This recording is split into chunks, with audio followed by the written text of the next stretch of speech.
Subscribe to our channel by clicking the subscribe button. Click the bell button and enjoy the latest uploads from our channel. بسم اللہ الرحمن الرحیم. شروع اللہ کے نام سے جو بڑا مہربان نہایت رحم والا ہے. آج جو وظیفہ آپ کی خدمت میں لے کر حاضر ہوئے ہیں یہ ایک ایٹم بم سے کم نہیں کہ اس وظیفہ کو کرنے سے بڑا کالا جادو کرنے والا بھی آپ سے معافی مانگے. اور یہ کوئی عام وظیفہ نہیں بلکہ یہ نبوی وظیفہ ہے.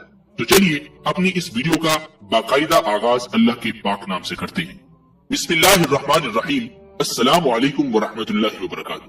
تو دوستو آج کی اس ویڈیو کا آغاز ایک واقعہ سے کرتا ہوں اور پھر آپ کو اسی واقعہ کے آخر میں بتاؤں گا کہ کس وظیفہ سے اس سخت جادو کرنے والے کا کیا حال ہوا. ایک صاحب اور ان کی بیوی پر کسی جادوگر نے انتہائی سخت قسم کا جادو کا وار کیا. یہ جادوگر اس جادو پر باقاعدہ پہرا بھی دیا کرتا تھا، یعنی کسی عامل کو اس کا توڑ نہ کرنے دیتا. وہ صاحب فرماتے ہیں کہ ان کی بیوی کے ہاں اول تو عمل ہی نہ ٹھہرتا، اور اگر ٹھہر بھی جاتا تو ساقط ہو جاتا یعنی گر جاتا، اور اگر کسی طریقہ 9 ماہ پورے ہو بھی جاتے تو بچے کی پیدائش مردہ حالت میں ہوتی. اور یہ صاحب انتہائی باکردار 5 وقت کے نمازی تھے اور بچوں کو مسجد میں قرآن پاک بھی پڑھایا کرتے تھے. بہت علاج کروائے، بڑے بڑے عاملوں سے ملے، بڑے بڑے عامل بلوائے اور علاج کروایا. غرض ایری چوٹی کا زور لگا دیا، مگر نتیجہ وہی نکلتا کہ کچھ دن آرام، اس کے بعد پھر صفر. ایک دن ایک انتہائی درویش با عامل عالم اور عامل کے پاس جانا ہوا. یہ صاحب اپنے استخارہ کے لیے بہت مشہور تھے اور ان کا استخارہ صرف 1 منٹ کا ہوا کرتا تھا. 1 منٹ میں ہی وہ سارا کچا چٹھا کھول کے رکھ دیتے. اللہ نے ان کو بہت علم سے نوازا تھا، بہت عطا کیا تھا. اب یہ پریشانی لے کر ان کے خدمت میں حاضر ہوئے. مولوی صاحب نے بتایا کہ یہ کسی عام زور آور جادوگر کا وار نہیں بلکہ یہ تو کسی خبیث العین جادو کی دنیا کا انتہائی ماہر اور غلیظ قسم کا جادوگر کا وار ہے، اور یہ میرے بس سے باہر ہے. چونکہ میں اس عمر میں اتنی سخت محنت نہیں کر سکتا، اس کا توڑ بھی کوئی خبیث العین ہی کر سکتا ہے. یہ کیونکہ مجبور تھے اس لیے پوچھنے لگے کہ کچھ تو اس کا حل ہوگا. مولوی صاحب نے بتایا کہ سندھ کے فلاں علاقے فلاں جگہ پر ایک گاؤں کے باہر کسی خبیث العین نے ان دنوں ڈیرا لگایا ہے، تو فوراً اس کے پاس چلا جا. اور یہاں آپ کو بتاتا چلوں کہ مولوی صاحب کا یہ حکم مشیت عزتی کے تحت تھا، خود ساختہ نہ تھا. آپ کو پورا واقعہ سن کے اس بات کی سمجھ آ جائے گی. یہ صاحب فوراً سندھ روانہ ہو گئے اور جیسے ہی اس گاؤں کے باہر پہنچے تو دور سے آگ کا ایک دہکتا ہوا الاؤ لگا ہوا دکھائی دیا. انہوں نے بزرگوں کی بتائی ہوئی نشانی دیکھ کر اس کی طرف بڑھنا شروع کر دیا. دور سے دیکھتے ہیں کہ ایک آدمی آگ کے پاس بیٹھا ہوا ہے اور ارد گرد اس کے مارنے والوں کا جمگٹا ہے. ابھی 1 ایکڑ دور تھے کہ وہ شخص اچھل کر کھڑا ہو گیا اور زور زور سے چلانے لگا کہ وہ دیکھو آ گیا جادو کا ڈسا، وہ آ گیا قرآن پڑھانے والا. یہ اس کے پاس پہنچے اور اپنا مقصد بتایا. اب خبیث العین خوشی سے پاگلوں کی طرح ناچنے لگا اور بولا، جاؤ فلاں کے پاس، جاؤ فلاں کے پاس، یہ گیا جو لگی ہے کھلواؤ اپنے مولویوں سے. غرض اس نے مولوی صاحبان کے ساتھ ساتھ ان صاحب کو بھی برا بھلا کہا اور بہت مذاق اڑایا. بڑے بڑے خدائی کے دعوے بھی کیے اور جادو توڑنے سے انکار کر دیا. یہ صاحب واپس آئے اور اپنے رب کو پکارا کہ یا اللہ، یہ بھی مخلوق ہے، تو چاہے تو کیا نہیں ہو سکتا. یہ ظالم مجھ پر غالب آ گئے ہیں اور ظلم کرنے سے باز نہیں آ رہے. اور رو رو کے اللہ کے حضور التجائیں کی. دفعتاً دل میں القاء ہوا کہ جادو کا توڑ تو آقا صلی اللہ علیہ وآلہ وسلم نے معوذتین سے کیا تھا، اور جادو بھی انتہائی سخت بلکہ آخری درجے کا تھا. جب آقا صلی اللہ علیہ وآلہ وسلم نے معوذتین سے یہ جادو توڑا تو میں بھی معوذتین ہی پڑھتا ہوں.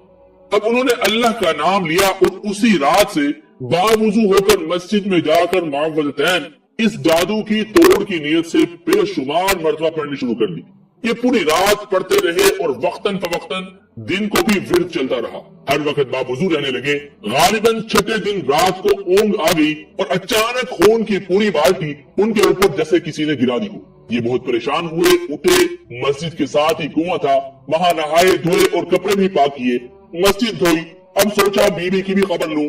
گھر پہنچے تو وہاں بھی یہی حال تھا، ان پر بھی خون کی پوری بالٹی الٹائی گئی تھی اور بیوی انتہائی پریشان تھی. انہوں نے بیوی کو دلاسا دیا اور فرمانے لگے کہ بڑی مانس اب کچھ ہلچل ہو گئی ہے، انشاءاللہ اب کام بن جائے گا. اب ایک نئے ولولے سے اسی رات سے پھر دوبارہ مسجد میں عمل شروع کر دیا۔ 9ویں دن پھر وہی ہوا، اونگ آئی اور دونوں میاں بیوی پر خون کی بالٹی گرا دی گئی۔ انہوں نے ہمت نہ ہاری اور پڑھنا جاری رکھا۔ 13ویں دن صبح کے وقت وہی سندھ والا خبیث العین مسجد میں داخل ہوا اور آتے ہی پیروں میں گر کر معافیا مانگنے لگا۔ ان صاحب نے بولا کہ تو مجھ سے کیوں معافیا مانگ رہا ہے؟ کہنے لگا کہ اللہ کے واسطے مجھے معاف کر دیجئے، آپ معاف کریں گے پھر بتاؤں گا۔ انہوں نے معاف کر دیا اور وجہ پوچھی۔ کہنے لگا کہ آپ میاں بیوی پر جادو میں نے کیا تھا، جب آپ مسجد میں عمل کرنے بیٹھے تھے تو میں بھی آپ کے مقابلہ پر بیٹھ گیا اور روزانہ میرا کیا ہوا جادو مجھ پر ہی الٹا چلنے لگا اور میرے موکل میرے دشمن ہو گئے۔ عیسائی فرمانے لگے کہ اگر یہ بات تو نے مجھے پہلے بتا دی ہوتی تو تجھے میں کبھی معاف نہ کرتا۔ بہرحال یہ جادوگر معافی مانگ کر اپنی جان بچا کر واپس سندھ لوٹ گیا، کیونکہ اگر وہ معافی نہ مانگتا تو اپنی جان سے بھی ہاتھ دھو بیٹھتا۔ انہوں نے اللہ کا شکر ادا کیا مگر جادوگر کی صلح کا اعتبار بھی نہ کیا اور 41 دن مسلسل عمل کرتے رہے، اور اس کے بعد اللہ تعالیٰ نے ان کو نرینہ صحت مند اولاد سے نوازا اور 2 سے زائد بیٹے عطا فرمائے اور بندش ہمیشہ کے لیے ٹوٹ گئی۔ معوذتین کا آسان اور مؤثر عمل آپ کو بتائے دیتے ہیں کہ جب بھی نیا چاند ہو تو اس کی پہلی جمعرات سے عمل شروع کریں، عشاء کے بعد وقت اور جگہ کی پابندی کے ساتھ۔ معوذتین 505 مرتبہ، اول و آخر درود ابراہیمی 5 مرتبہ پڑھیں۔ معوذتین میں 3 صورتیں، سورہ اخلاص، سورہ فلق اور سورہ ناس، تینوں کو 505 مرتبہ پڑھیں۔ پہلے سورہ اخلاص 505 مرتبہ، پھر سورہ فلق 505 مرتبہ اور پھر سورہ ناس 505 مرتبہ پڑھیں۔ اور اگر تھوڑا سا مشکل لگے تو آپ سورہ فلق اور سورہ ناس بھی صرف 505 مرتبہ پڑھ سکتے ہیں۔ اور روزانہ پانی، چینی اور سونف پر دم کر لیا کریں۔ 41 دن عمل کریں اور کم از کم 21 دن ہر روز چینی اور سونف استعمال کریں اور ساتھ محفوظ بھی رکھیں، اور ہر 10ویں دن دم کیے ہوئے پانی سے کسی پاک صاف جگہ پر نہا لیا کریں۔ دم کیا ہوا پانی، چینی اور سونف محفوظ رکھیں، اور عمل کے بعد یعنی جب آپ کے 41 دن پورے ہو جائیں تو پھر آپ روزانہ 41 مرتبہ معوذتین کو پڑھ کر پھونک دیا کریں تاکہ آپ کا عمل جاری رہے۔ انشاءاللہ جادو ٹونا، حسد، آسیب وغیرہ سے مکمل شفا ہوگی۔ اور یاد رکھیے عمل شروع کرنے سے پہلے اور مکمل کرنے کے بعد شیرینی تقسیم کر دیں، بچوں میں مٹھائی وغیرہ یا کوئی جلیبی وغیرہ تقسیم کر دیں، اور ساتھ میں کچھ صدقہ بھی ضرور دے دیا کریں، اور دم کیے ہوئے پانی سے 3 گھونٹ پانی برتن میں ڈالیں، باقی حسب ضرورت سادہ پانی ملا لیں۔ جس کسی کو بھی دم کیا ہوا پانی، چینی اور سونف دیا کریں گے انشاءاللہ شفا ہوگی۔ اس کے ساتھ آپ تیل بھی دم کیا جا سکتا ہے، تیل بھی آپ ساتھ ملا لیں۔ حساب کا طریقہ یہ ہے کہ کوئی بھی عمل شروع کرنے سے پہلے، خاص طور پر جادو کا توڑ یا جنات کا توڑ کرنے سے پہلے، عمل شروع کرنے سے پہلے 7 مرتبہ آیت الکرسی اور 7 مرتبہ تیسرا کلمہ اول و آخر درود شریف ہاتھوں پر دم کر کے پورے جسم پر بنیت ہسا پھیر لیا کریں، انشاءاللہ پھر آپ کی حفاظت ہو جائے گی۔